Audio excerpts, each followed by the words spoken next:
This morning I'm going for a bit of a bike ride up into the mountains. It should be some fun, riding by myself into an area I've only been once and only part of the way. I want to go and explore the rest of this road that heads up to Doi Inthanon.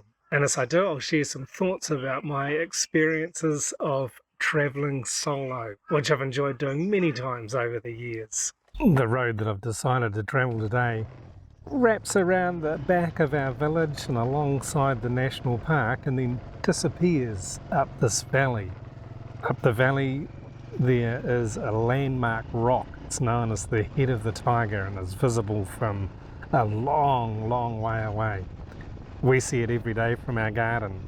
I've been keen to do this ride for a while, but I've been a little bit hesitant, a little bit reluctant about going up there on my old Honda Dream, my 100cc Honda Dream, and travelling alone, going by myself. First I'm going to make a pit stop down at the local mechanic to get the oil changed and everything checked. He asked me where I was going and I told him, so he's checked the brakes, he's put some oil on the chain, he's checked my tyres and inflated those properly, and so then I'm on my way.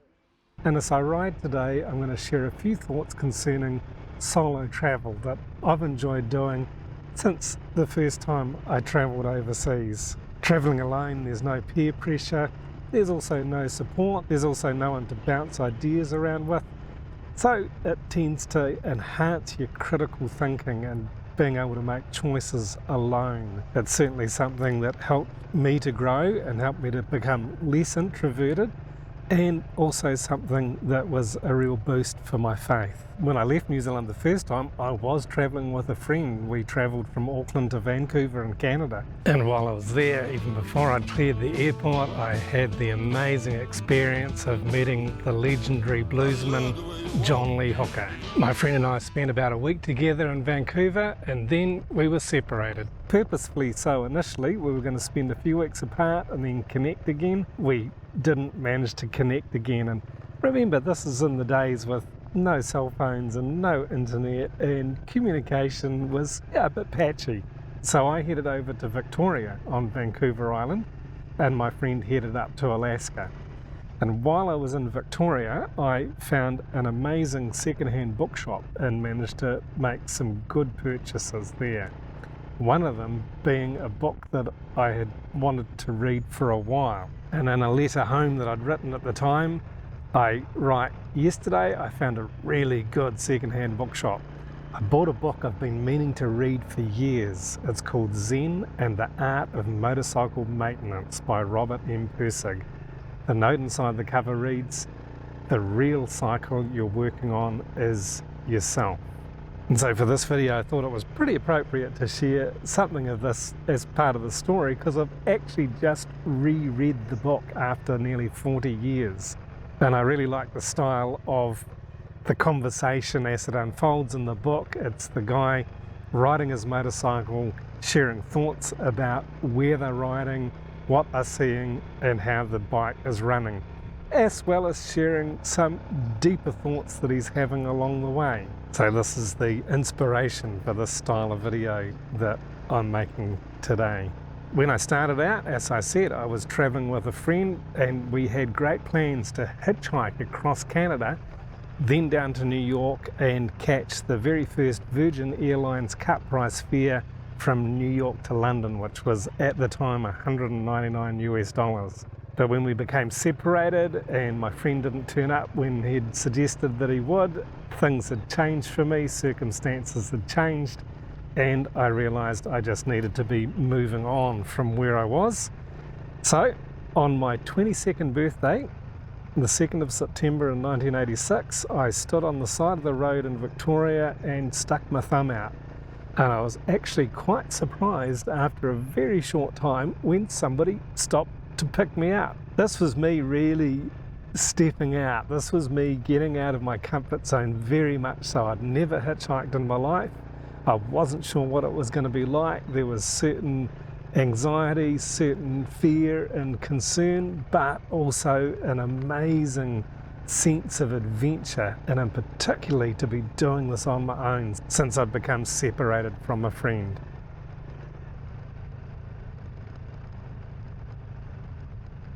So here in the video that I'm writing, we're just past the village now, and I'm just winding along the outskirts of the national park. So on the right hand side is the national park mainly, and then on the left hand side is private land. And then as I continue, this road will turn and go up the valley. I'm just coming past the rangers stop there. There's a checkpoint there. Everyone was pretty chill, didn't pay any attention to a foreigner riding up the road.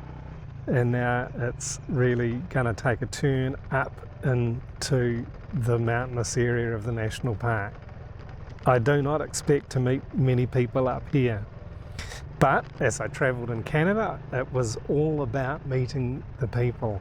This first ride that I got, I spent the night in Victoria. We caught the ferry across to Vancouver the next day, and then we drove down along the road that runs very close to the border with the United States and stopped at Christina Lake overnight. It was quite magnificent to wake up in the morning, to look across this glassy lake at the Rocky Mountains towering over us. And then another amazing experience even the next night, meeting somebody. I'd had a slow day the second day, had a bunch of different rides, ended up getting dropped off in the middle of nowhere, even after asking the driver if he was going to drop me where I could get some accommodation. All there was a little restaurant in the middle of nowhere. There was an abandoned wagon under a tree across the road from the restaurant, so I thought, well, I'll have to sleep in there tonight. I went in, had a meal, and there was one other customer that had walked in, and he must have heard me talking to the waitress, and he came over to me and said, "Oh, are you from New Zealand?" I said, "Yeah." It's a nice surprise. I'd been sick of being taken for an Australian or an Englishman, but he'd pegged my accent. Turns out that he and his wife had just been down in New Zealand and had an amazing time. He pulled up a chair and we sat and talked, and he was telling me all sorts of wonderful stories of the great hospitality that he'd had in New Zealand. And then asked me, said, "Oh, where are you staying tonight?" And I pointed to the wagon over the way, told him that'd make a good bed, and he said, "Oh, I've got a guest room. You're more than welcome to come and stay with me." So he put me up for the night. So here's this little village on the way. It's I think a Korean village. There's a school and a Catholic church in here. I think I've just taken the wrong turn up here. It kind of looks like the main road, but it's not. The name of this village is Ban Mae Pong.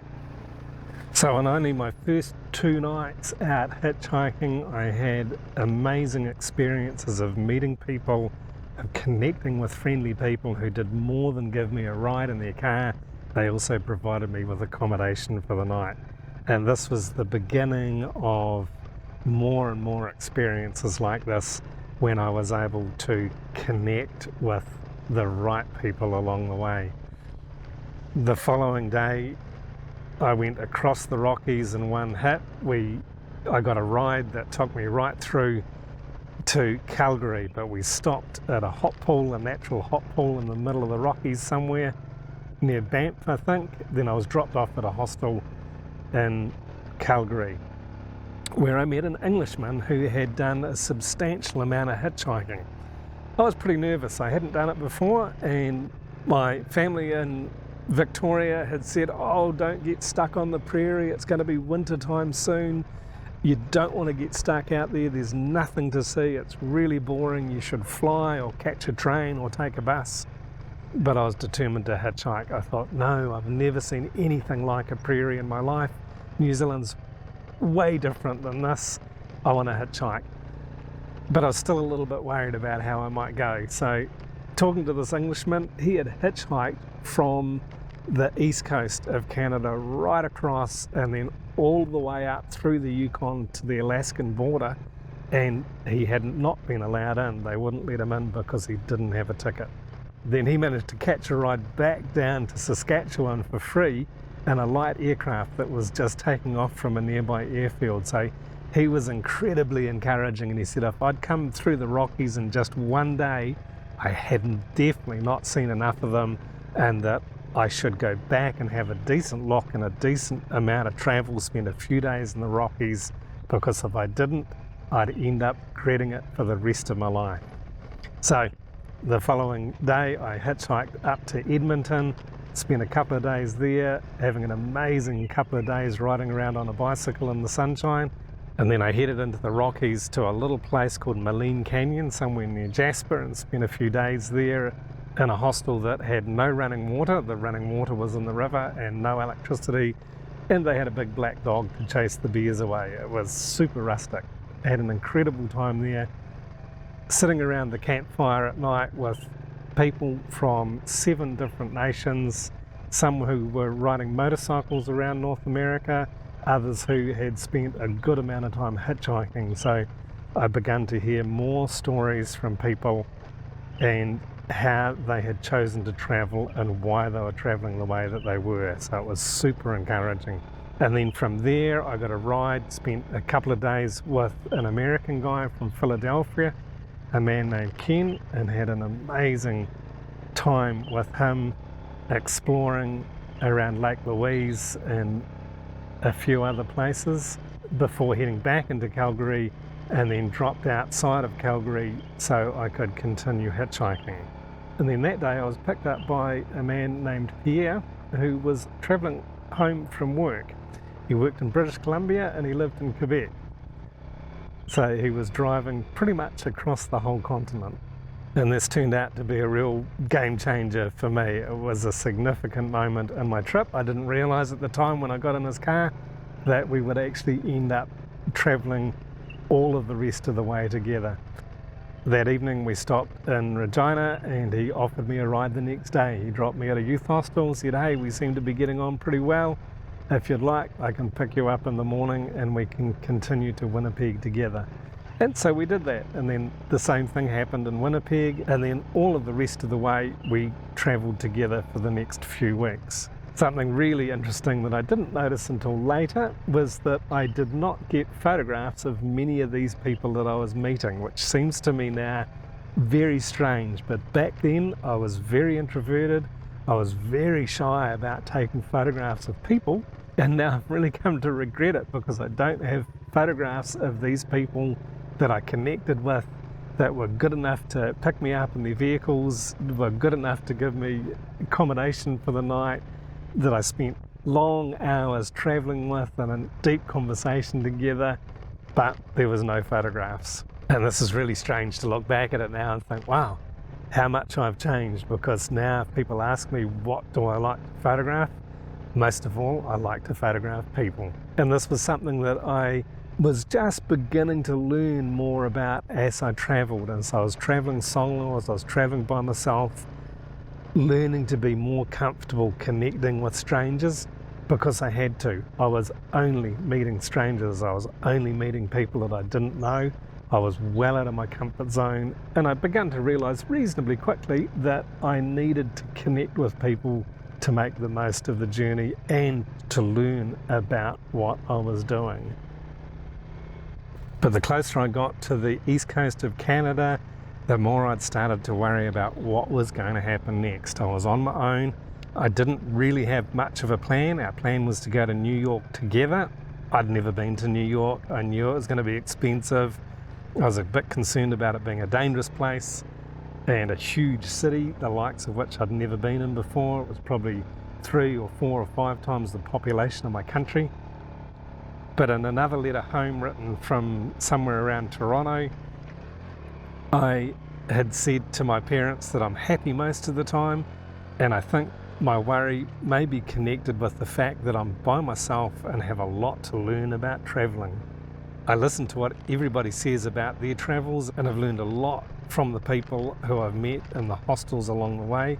My confidence is building all the time. So as I grappled with making decisions, as I grappled with being alone, I wasn't really lonely, I was really enjoying it, but I was beginning to learn to really listen to others and really glean from others' experiences. Not only the Englishmen I'd met in Calgary who had hitchhiked so extensively, but many others that I'd met along the way and in hostels and had connected with.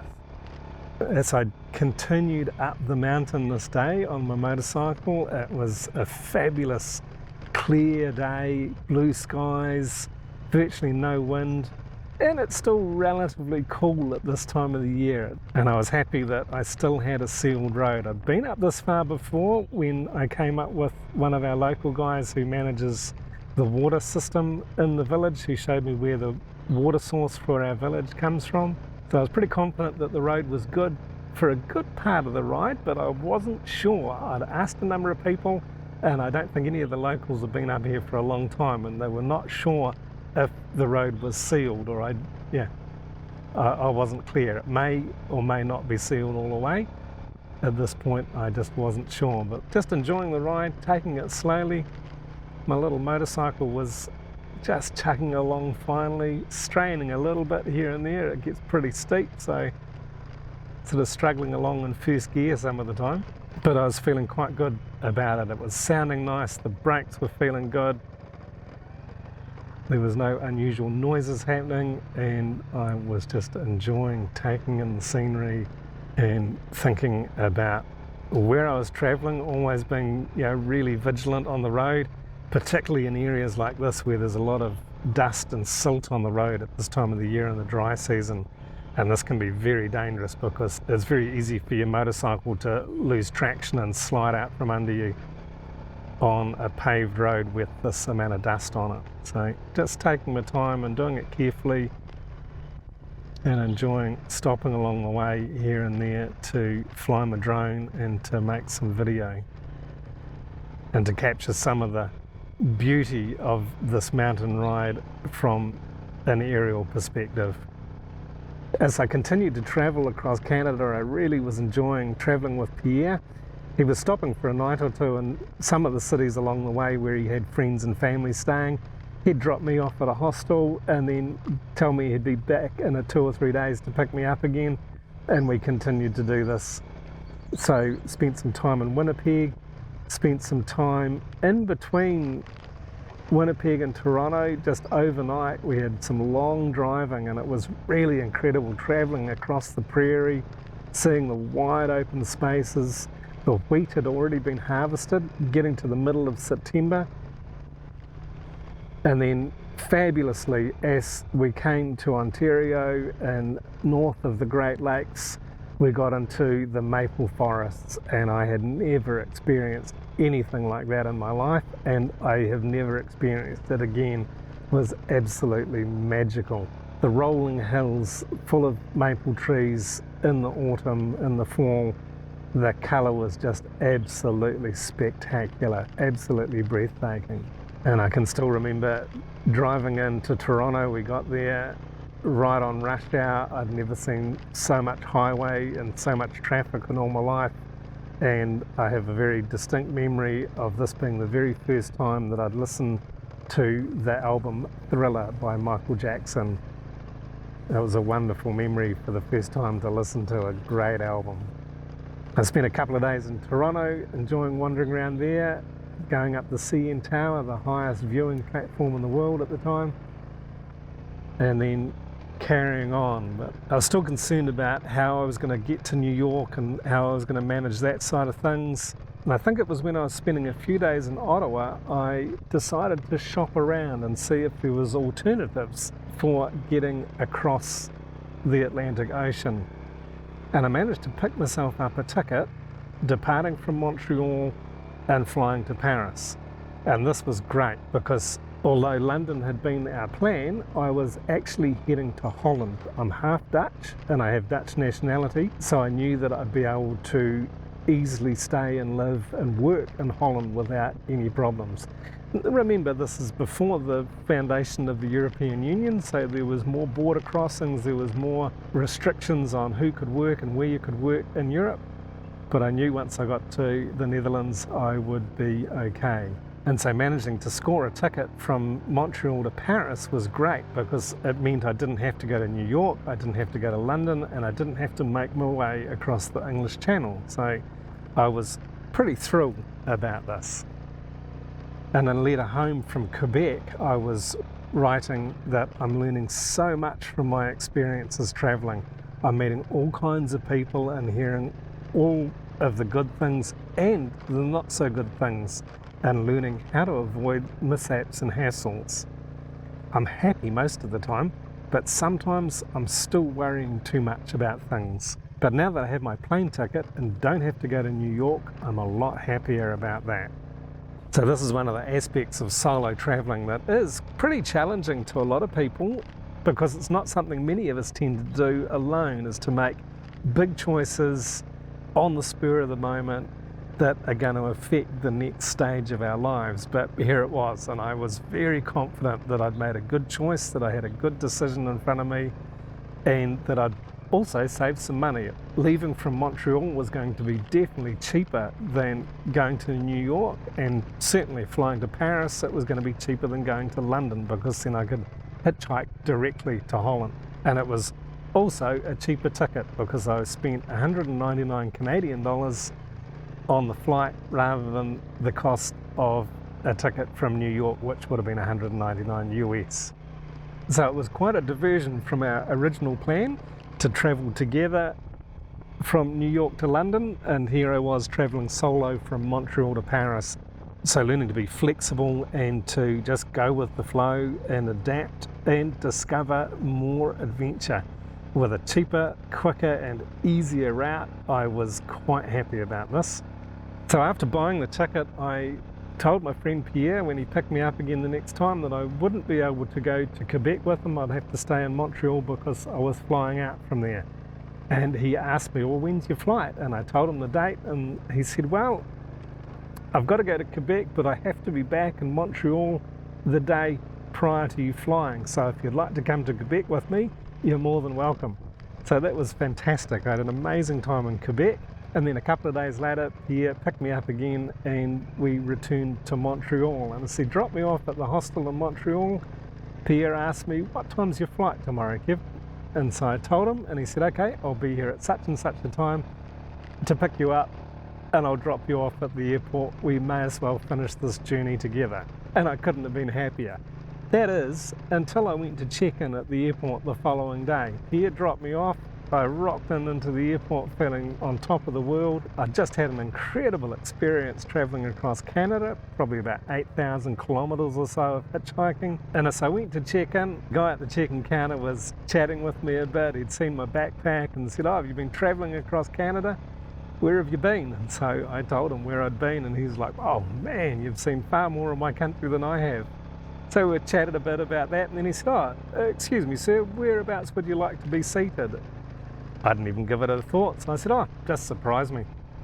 And as I boarded the plane, I hadn't made an inquiry as to where I was sitting. I didn't really pay any attention to it, and I got directed to first class, so he'd bumped me to first class. So it was really the cherry on the icing on the cake of my first experience travelling solo in Canada.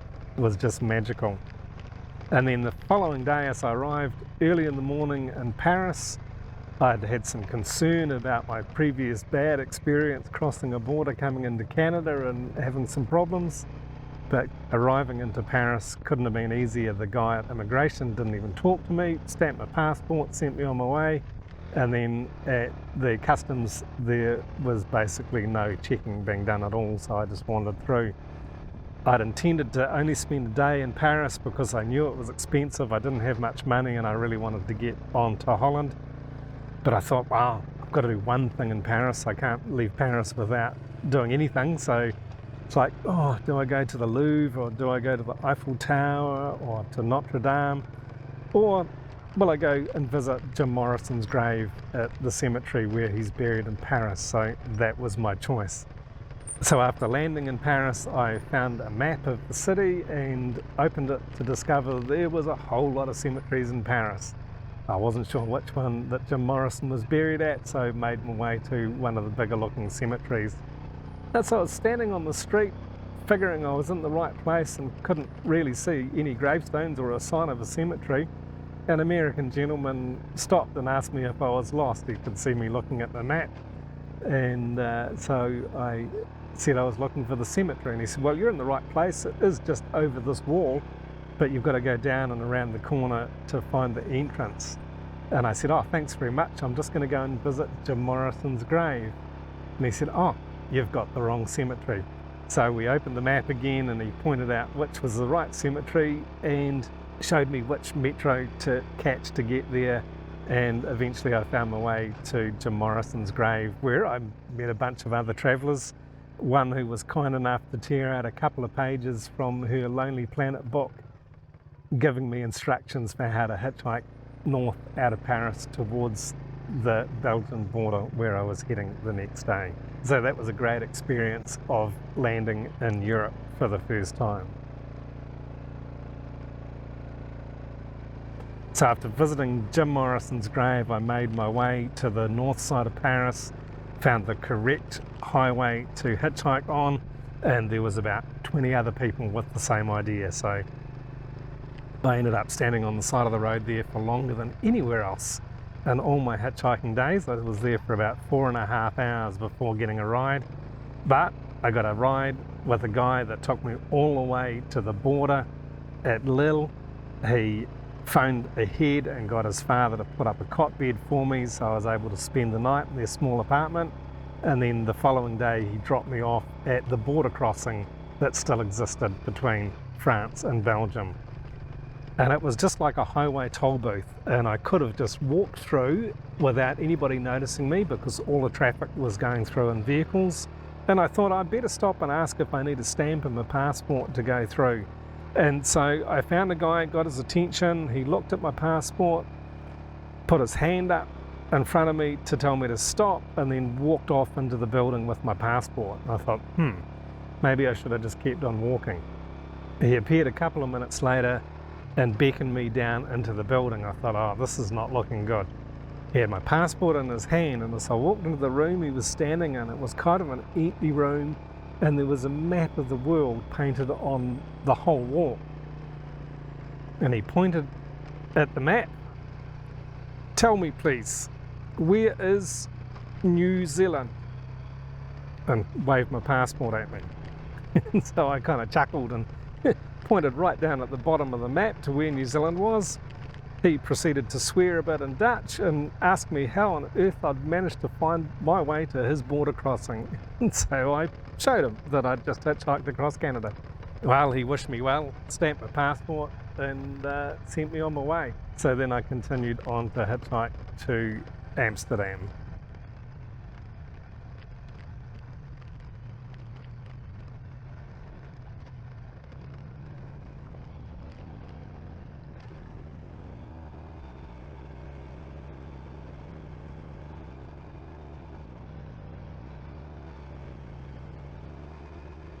So here we are coming through another small Karen village that's further up the mountainside. Not many signs of people around, but I'm just travelling through, so just continuing on. The bike's running well, the scenery's spectacular, the day is magnificent. The air's starting to get a bit cooler as I'm climbing, as I'm gaining altitude, and I'm continuing to look at that big rock, the head of the tiger, and as I'm getting closer and closer to it, it's becoming more and more interesting because I've not seen it this close up before. But I'm also still wondering how far this paved road is going to last. I really don't know, but I'm enjoying it at the moment. It's really good. But I do have a bit of a feeling that there can't be that much traffic using this road. There's not a lot of farming going on up here. There is some, because the people that have lived here, as I understand it, the people that have lived here since before it was a national park are still allowed to have their homes and their farms and their businesses here.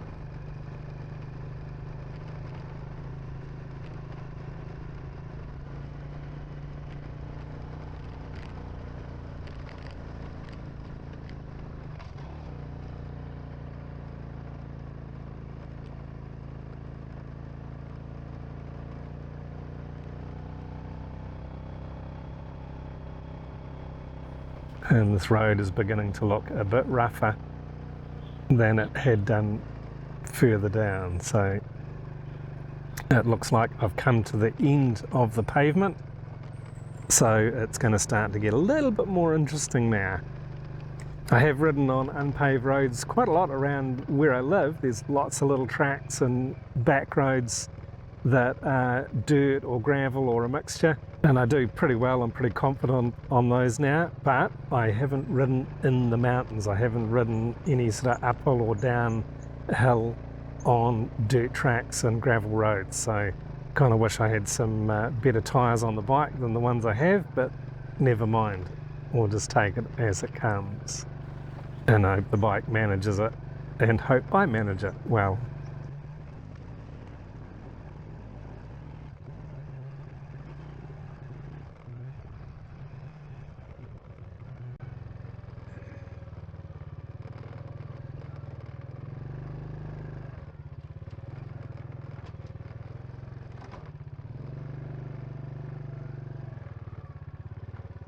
Getting a little bit more interesting here. We've just lost the concrete road, the sealed road, and now we're into some territory that it's just a dirt road and fairly steep and fairly dusty at this time of the year. I've just come to this really steep incline, so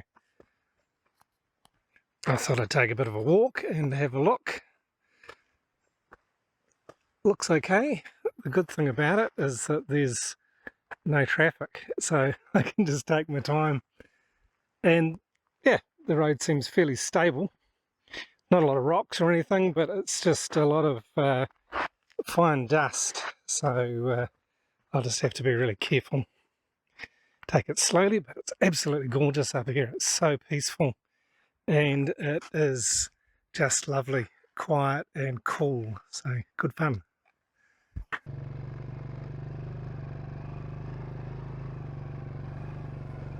And after a couple of days in Amsterdam relaxing, I went to the village that my father was born in, a little town called Sassenheim, to stay with my aunt.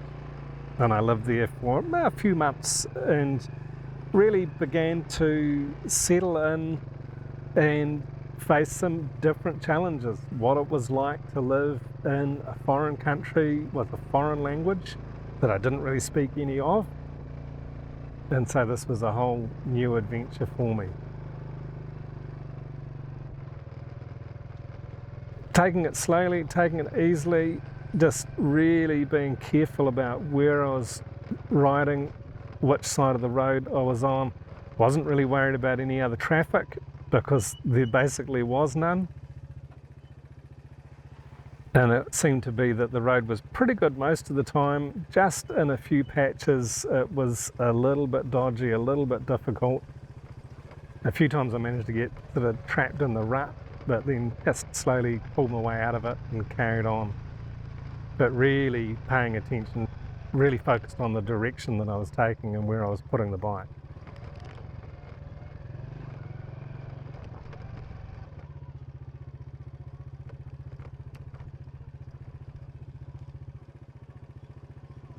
Some of these downhill bits were kind of challenging. Some of these bridges were pretty dodgy. And I'd begun already to think about coming back down this way. It's okay going up, mostly. Some of it was a bit difficult, some of it was a bit challenging. Sometimes having to stop and readjust.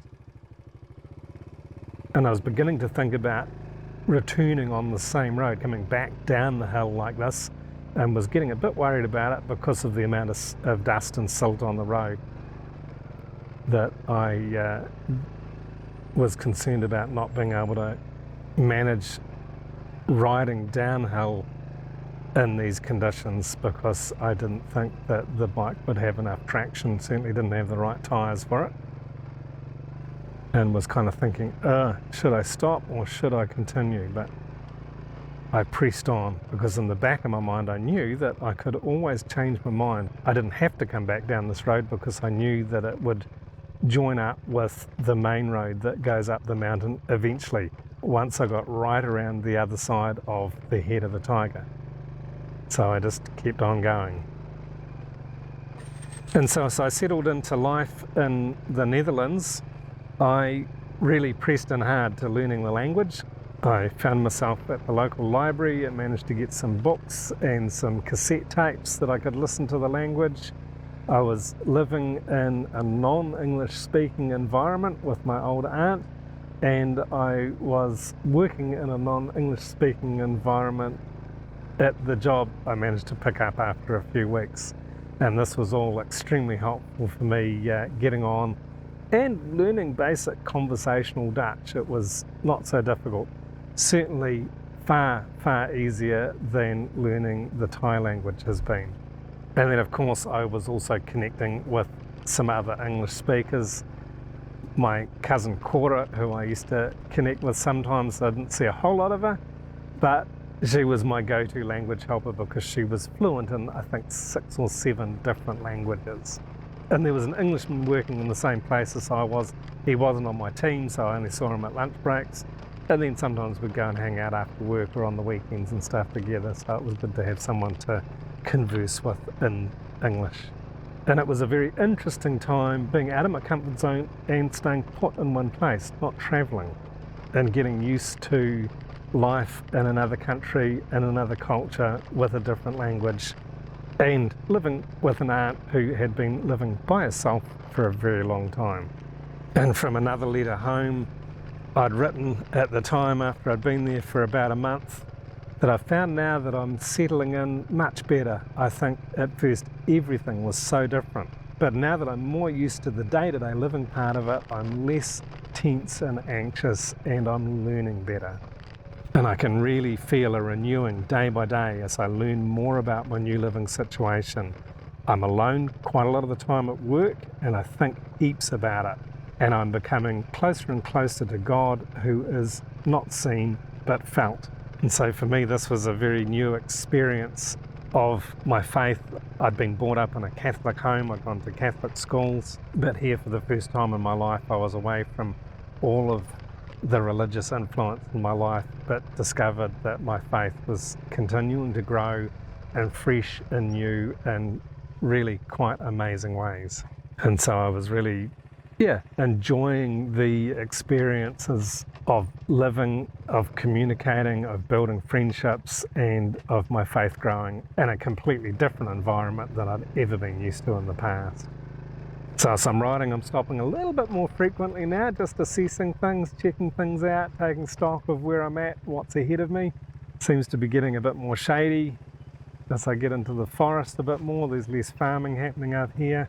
But the way ahead seems to be, pretty good. The track's getting a bit rougher. There's a lot of leaves on the ground now that are in the ruts, so I'm not really sure how deep any of those ruts are, so I really need to avoid them because the leaves could be hiding rocks or anything like this.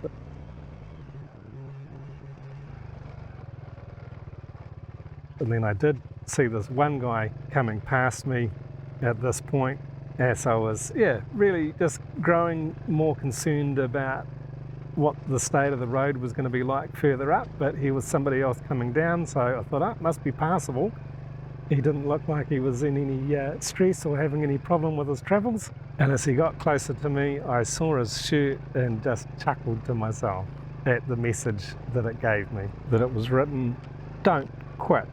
So I carried on. I took that as a sign and continued to make my way up the mountain. So even though I had a really good working situation and I'd had some people that I could speak English with sometimes, most of the time that I was living in Holland, I was relatively alone and really enjoyed it and really began to become more comfortable just being on my own. I'd never experienced this before in my life. There was times as a teenager that I was pretty lonely, that I wasn't always hanging out with my mates, but my family was always there. There was always people around me, as there was in Holland, but most of them I couldn't really converse with fluently. So it was a bit of a lonely time, but one that I was quite comfortable with and got more accustomed to as the weeks drew on and really enjoyed it. I began to take more photographs, and something else I did a lot was to write. I wrote a lot of letters home, and so I'm quoting from some of these letters now that my mum gave me a bundle of them a couple of years ago. She'd found them as she was packing to move house and passed them on to me, thought I might be interested to read them again. So it's been really fascinating to look back at what I was thinking and how I was feeling there, what I was conveying to my family at the time. And at the time that I'd arrived in Holland, I'd actually phoned my parents. I didn't do that very often because back then it was difficult and it was expensive. But I phoned them to let them know that I'd arrived in Holland and I was settling in, and they made an announcement to me that they were going to be joining me at Christmas time. Was I still going to be there? I said, oh, certainly, if you're coming over. So this was a pretty big event. My dad hadn't been back to the Netherlands for something like 27 years. At that point, my mum had never left the country. She didn't even have a passport. And so they shared their plans with me that they were coming over and bringing my younger sister with them. And so that gave me a little bit of a foundation for a while that I knew I couldn't move on anywhere for a few months. Not that I intended to. I was busy working and trying to save up some money. I was travelling on a shoestring, so I really needed to work and be able to live a fairly quiet life and put some money in the bank if I wanted to continue travelling later in the season and through into the following year when things got warmer. So I was pretty much hunkering down for my first experience of a Northern Hemisphere winter. In all the meantime, I was looking for accommodation because I did want to move out. I did want a bit more independence. My old aunt was very much in her traditional ways and liked everything neat and tidy and prim and proper and done the right way, according to her. And I wasn't really used to that sort of lifestyle, so I was busy trying to find accommodation, but it was really difficult in the middle of winter, and in particular trying to rent a place on my own when I didn't speak much of the language. People were a little bit suspicious and a little bit nervous about renting to a single young man. And so I stayed put, living with my aunt until my parents came, and then when they arrived, things had sort of deteriorated somewhat. I was getting itchy feet again. So I spent the time with them there and then decided to head across to London to see if my friend had made it there. So I popped a postcard in the mail to him and let him know that I'd be travelling over to meet him shortly. And so from my letter at the time, after making that choice, saying that I went back to the park for one last walk or so. I've really enjoyed walking here very much and have learned a lot by walking and reflecting on what's been happening to me and around me in the past few months. I'll have to find a good park to go walking in when I'm in London. I can't foresee any problems with travelling this time. After all, it's not that far really, and I'm somewhat more experienced now too. So I'd loved walking around the little park in Susseholm. It had been a real haven for me, a time to spend reflecting on myself and on my travels and on the challenges that I was facing. And this is something that I have continued to do in my life since that time, is to take time out to spend it reflectively, to spend time pondering and reading and listening to music and just enjoying myself and being creative, whether it be writing, whether it be taking photographs, or now doing the wood carving that I enjoy to do so much. But it was certainly a very pivotal time in my life. But then to be moving on, I was quite excited at the prospect of possibly meeting up with my friend in London and the next phase of the travel, which would probably, hopefully, be together. But that is another whole story that might need to be a topic for another video, because it really did kind of mark the end of my solo travel. As I crossed over, as I got to England, I did face some little bit of stress at immigration. They were questioning me as to whether I had an onward ticket and what I was going to be doing and how much money did I have. But thankfully I had a Dutch nationality card with me. It said on the document that it wasn't a travel document, but I showed them at immigration. I said, look, if I really get stuck in England, I can go back to Holland because I've got nationality there. At which point they stamped my passport and sent me through and said, have a nice stay. So that was quite a relief and quite a pleasure to be moving through, getting into London. It was freezing. It was middle of January. There was snow on the ground in London. They said it was the coldest winter on record there. The locals were concerned that Big Ben wasn't going bong, it was going clunk because it was frozen. And then I made my way out to Hammersmith, to where my friend's girlfriend had been staying, and that was the address that I had. So got there in the middle of the day, there was nobody there at all. So I went and checked in to some accommodation for the night, went back to the address in the evening. As I knocked on the door, it was opened by another Kiwi, another New Zealander, so I was quite relieved to hear a Kiwi accent again. and I asked for my friend's girlfriend, and he said no, she hasn't lived here for quite a while. And I was like, oh, okay. Do you know if she's still in London? Do you know if she's around? And have you got a phone number? And he was like, they're standing there with the door open. It was freezing cold. And so I said, oh, I'm actually looking for her boyfriend, Kevin. His name was Kevin as well. And he said, oh, come on in, mate. He's upstairs. And so I walked up the stairs. I could see my friend Kevin sitting there with the postcard that I'd sent him a week or so earlier, and quite a shocked look on his face when he saw me coming up the stairs. He'd just been reading the postcard for the first time, and it had just arrived that day. So then the adventure did continue, not as a solo traveller, but we travelled a bit together. But as I said, that's a story for another day.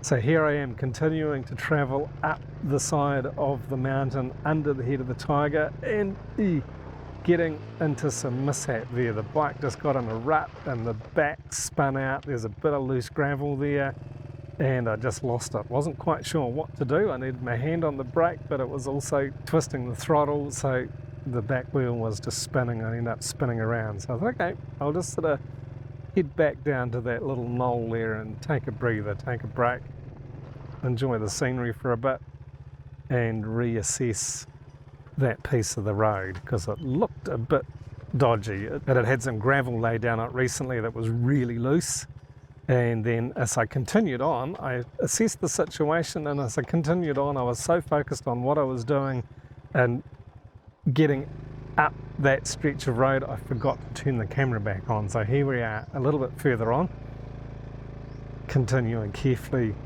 along the way and hoping that I don't get into any more difficulties. But it wasn't too bad, no speed involved, just dropped the bike slightly, gently, didn't break anything, didn't even so much as graze a knee or a knuckle. It's a fabulous day, really wonderful new experience to be out on my bike like this, that I haven't travelled like this before at all, and was really thankful, really excited actually that this little Honda 100cc Honda Dream was progressing so well and doing so well in these challenging conditions. I think I'm probably a little bit inexperienced and maybe too old to want to gain the experience of riding roads like this frequently. I'll be more inclined to want to stick to roads that are paved, but I do enjoy the adventure. I do enjoy getting out into unforeseen circumstances and just having a go of it. Not too far away from civilization, not too far away from any difficulty. I didn't actually stop and think to see if I had any cell phone connection, but most places in Thailand you can get cell phone connection these days, so wasn't really worried about it. And there were signs of farming and activity up this way, and it looked like there has been some amount of traffic, not very much, but the road looked like that there's bikes, certainly motorbikes up and down there every day. But I really was getting a bit concerned about coming back down this road, because now for quite a few kilometres it had been unpaved and pretty dodgy. So by this stage I was thinking, once I hit the sealed road again, I'm not going to turn back. I'll take it all the way up to the 1009, which is the main road going up to the summit of Doi Inthanon, and turn back down and ride my way back home on the paved road, the wide and well-kept road, all the way, rather than coming back down this dusty dirt and gravel road that is quite rutted and very challenging enough to go up, but maybe a bit too challenging for me with my relative inexperience to want to ride back down this way. I did have one more concern, because I'd seen on the map that as the road got nearer the 1009, there was a series of zigzags, some hairpin bends that looked like it was going to be pretty steep. So I was hoping that this would be paved.